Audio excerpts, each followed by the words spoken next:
ദൈവത്തിനു മുമ്പിൽ വെച്ച് ഇങ്ങനെ ഒരു പോക്കർത്തരം ഉണ്ടായല്ലോ എന്റെ തമ്പുരാനെ. ആകാശത്തിന് തീനാളം ഇറക്കുമെന്ന് പറയുന്ന കാലം വരാറായോ? ഇതിന്റെ ഒരു മുടിഞ്ഞ വേദോപദേശം. മോളെ സൂസി, നീ എന്ന് ഇച്ചിരി കാപ്പി അനത്തിയേ. ശരി. മോളിക്കുട്ടി, എന്നാ മച്ചി, നീ ആ ചായപ്പിന്റെ താക്കോൽ ഇങ്ങോട്ട് എടുത്തോ. ചേച്ചി, ആ ചായത്തിന്റെ താക്കോൽ എവിടെ? ഈ അമ്മച്ചിക്ക് ഇത് എന്നാ സുഖേടാ. അമ്മാച്ചന്മാര് വന്നിട്ട് പോലും തുറന്നു കൊടുക്കാത്ത ചായപ്പ ഒരു അച്ഛനെ കൊണ്ടുവന്ന് വെഞ്ചരിപ്പിക്കുക പോലും ചെയ്തിട്ടില്ല. ഈ ഗജബോക്രിയാണോ ഇത് ഉദ്ഘാടനം ചെയ്യാൻ പോണേ? കുഞ്ഞച്ച, എന്റെ മൂത്ത മോളെ കെട്ടിച്ച് മണവാളിനും മണവാട്ടിക്കും കൂടി താമസിക്കാനാ ഈ ചായ്പ്. നിന്നെയാ ഞാൻ ആദ്യമായിട്ട് ഇതിനകത്ത് കയറ്റുന്നത്. അതിനെന്നാ എന്നെ കണി കണ്ട ബഹുവിശേഷമാന്നാ പറയുന്നേ. എന്നാലും വേണ്ട ചേട്ടാ, നിങ്ങളൊരു നല്ല ഉദ്ദേശത്തില് നല്ല കാര്യത്തിന് വേണ്ടി പണിതല്ലേ. അതിൽ എന്നെ പോലൊരു ഗജപോക്കിരെ കയറ്റിയ ശരിയാവത്തില്ല. ഒരു കുഴപ്പമില്ല. കുഞ്ഞച്ചനെ പറ്റി ആളുകൾ എന്തൊക്കെ പറഞ്ഞാലും ഞങ്ങൾക്ക് ദൈവം അയച്ചു തന്ന ദൈവദൂതനെ പോലെയാ. ബാ. ഒരു ദൈവദൂതൻ.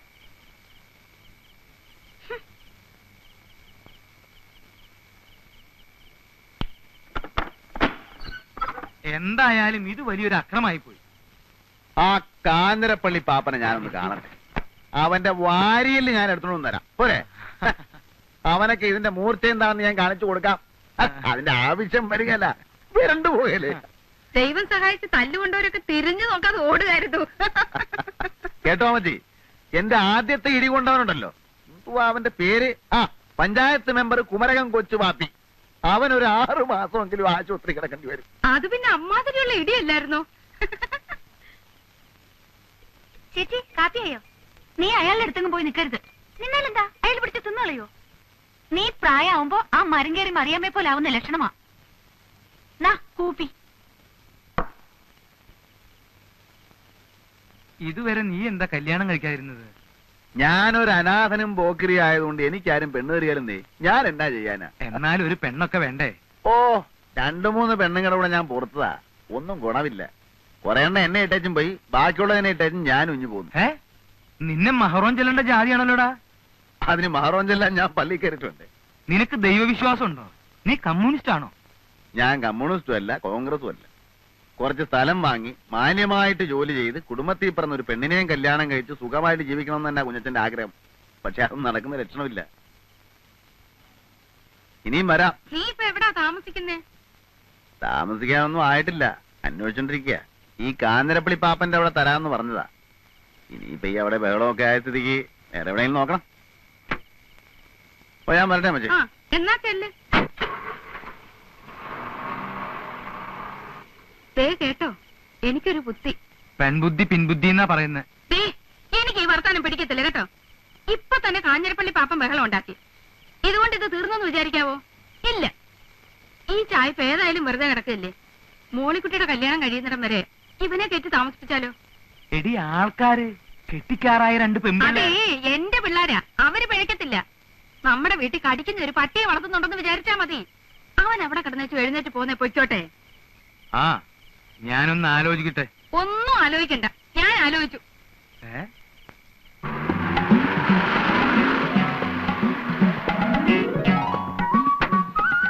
കുഞ്ഞച്ചൻ ചേട്ടൻ.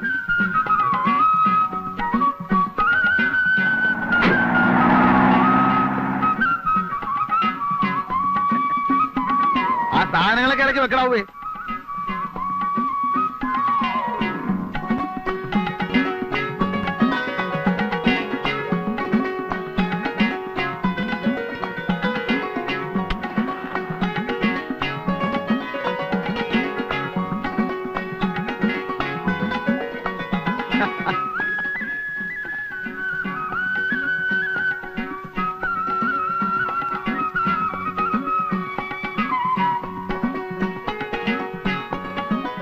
മോളിക്കുട്ടിയെ,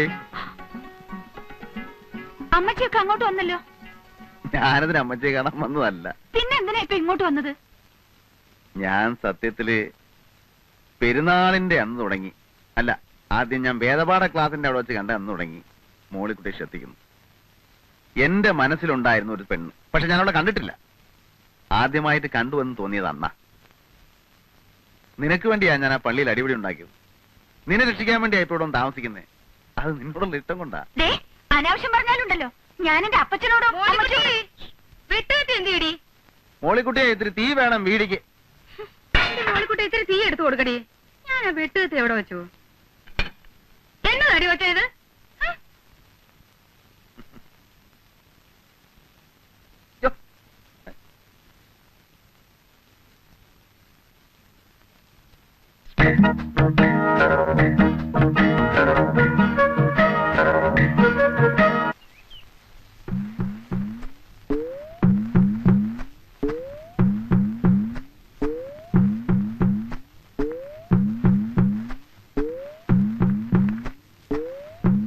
ഈ പ്രിൻസിപ്പൽ കുഞ്ഞച്ചൻ സാറിന്റെ വീടല്ലേ ഇത്? നീ ഏതാ? ഞാൻ പിന്നെ ഇത് എന്താ അവിടെ ഒരു ശബ്ദം? അതെ, ഇച്ചിരി തേന മലന്തേൻ. ആ, ഈ ജയിലിൽ സിമന്റ് തറ അല്ലായിരുന്നു. ആ. ഒരു 3-4 കൊല്ലം അങ്ങോട്ട് കഴിഞ്ഞപ്പം വാദത്തിന്റെ ഒരു ഇളക്കം. അപ്പൊ എന്റെ കൂടെ ജയിലൊരു വൈദ്യരുണ്ടായിരുന്നു. ആ, ആ, ആ. പുള്ളിയും ജീവപര്യന്തവാ.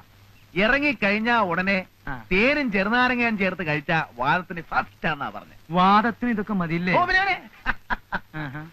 ആർക്കറിയാം ഇതൊക്കെ? ഉറങ്ങ്. എടാ, കുരുത്തം കെട്ടവനെ വിളിച്ചു കൂവിയാണാടാ കൊണ്ടുവരുന്നത്. ഇത്രയും വലിയ കൊടിമൂത്ത ചട്ടം പേടിച്ചിട്ട് കള്ളു കുടിക്കണമെങ്കിൽ അത് പാത്തം വന്നിങ്ങാന്ന് ഞാൻ അറിഞ്ഞ കൊണ്ടുവരങ്ങാൻ. ഓ,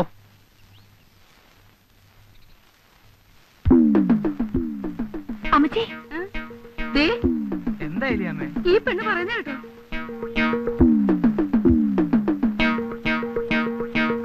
കുഞ്ഞച്ചാ, അതെ, വാദത്തിന് വൻതേനും കുറുന്തോട്ടിയും പിന്നെ ഇളങ്കള്ളും കൂടെ ചേർത്തിട്ടൊരു ഒരു അല്ല, ഈ ഇളങ്കള്ളിനകത്ത് കുറുന്തോട്ടിയും കൊട്ടൻ ചുക്കാതിയും കൂടെ ചേർത്തിട്ട് വേറൊരു തരം മതിയടാ. കുഞ്ഞച്ചോ, കുഞ്ഞച്ചനെ എവിടെ കയറ്റി താമസിപ്പിച്ചു എന്നുള്ളതും ഞങ്ങളൊക്കെ നന്നായി പെരുമാറുന്നു എന്നുള്ളതും നേര് തന്നെയാ. കെട്ടുപ്രായമായ പെൺകൊച്ചുങ്ങളുള്ള വീടാ. നേരം വിളക്കുകയും അത് ഞായറാഴ്ച ദിവസം ഇവിടെ ഇരുന്ന് ഇങ്ങനെ കള്ളുകുടിക്കാനൊക്കെ അല്ല. ഉള്ളത് പറയാമല്ലോ. അല്ല ചേട്ടത്തി, ആ, അല്ലല്ല, ഞാൻ പറഞ്ഞേക്കാം, ഇതിവിടെ പറ്റിയല്ല. ഇരിക്കി. അല്ല, നീ ഇതെന്ത് ഭാവിച്ചാ?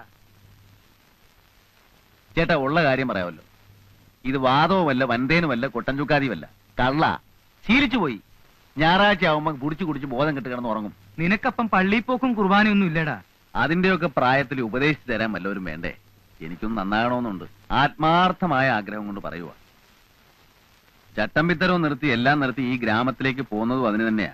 പക്ഷേ ഒന്ന് നിയന്ത്രിക്കാൻ ആരെങ്കിലും ഉണ്ടെങ്കിൽ ചിലപ്പോ ഇതൊക്കെ അങ്ങ് നിന്നു പോകും ചേട്ടാ.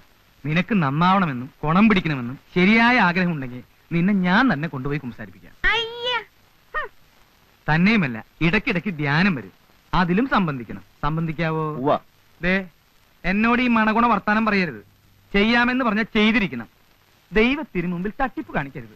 ഇല്ല, ഞാൻ കുമ്പസാരിക്കാം, കുർബാന കൈക്കൊള്ളാം, ചേട്ടന്റെ ഉപദേശം അനുസരിച്ച് നടന്നോളാം. ദേ, ഇപ്പൊ ഈ തെറ്റിന് മാപ്പ്. നിന്റെ പാപങ്ങളെല്ലാം ദൈവത്തിന്റെ പ്രതിപുരുഷനായ പുരോഹിതനോട് പറയൂ കുഞ്ഞച്ച. യഥാർത്ഥമായ പശ്ചാത്താപത്തോടും അനുതാപത്തോടും കൂടി നീ പശ്ചാത്തപിച്ചാൽ ദൈവം നിന്നോട് ക്ഷമിക്കും. 10 കൽപ്പനകളിൽ എന്തെങ്കിലും നീ ലംഘിച്ചിട്ടുണ്ടോ? 10 കൽപ്പനകളെന്ന് പറയുമ്പോ നീ മോഷ്ടിച്ചിട്ടുണ്ടോ? മാതാപിതാക്കളെയും ഗുരുജനങ്ങളെയും നീ ബഹുമാനിക്കാതിരുന്നിട്ടുണ്ടോ? മാതാപിതാക്കളില്ല, അനാഥ മന്ദിരത്തിലാ വളർന്നത്. പിന്നെ എടുത്തു വളർത്തിയത് അത് അപ്പോ അദ്ദേഹമാണല്ലോ നിന്റെ പിതാവെന്ന് പറയുന്നേ. ആ പിതാവിനെ നീ നിന്ദിച്ചിട്ടുണ്ടോ? നിന്ദിച്ചിട്ടുണ്ടോന്ന് ചോദിച്ചാ വാക്കുകൊണ്ടോ മറ്റോ?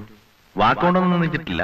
പിന്നെ അങ്ങേര് കുരിശും തൂക്കിയിട്ടുണ്ട് പ്രാർത്ഥിച്ചു വന്നപ്പോ ഒരു കല്ലെടുത്തെറിഞ്ഞു, തല പൊട്ടി ചോര വന്നു. അങ്ങനെയാണ് ആദ്യമായിട്ട് ദുർഗണ പരിഹാര പാഠശാല ചെന്ന് പെടുന്നത്. പിന്നെന്തൊക്കെ പാപങ്ങളാണ് നീ ചെയ്തിട്ടുള്ളത്?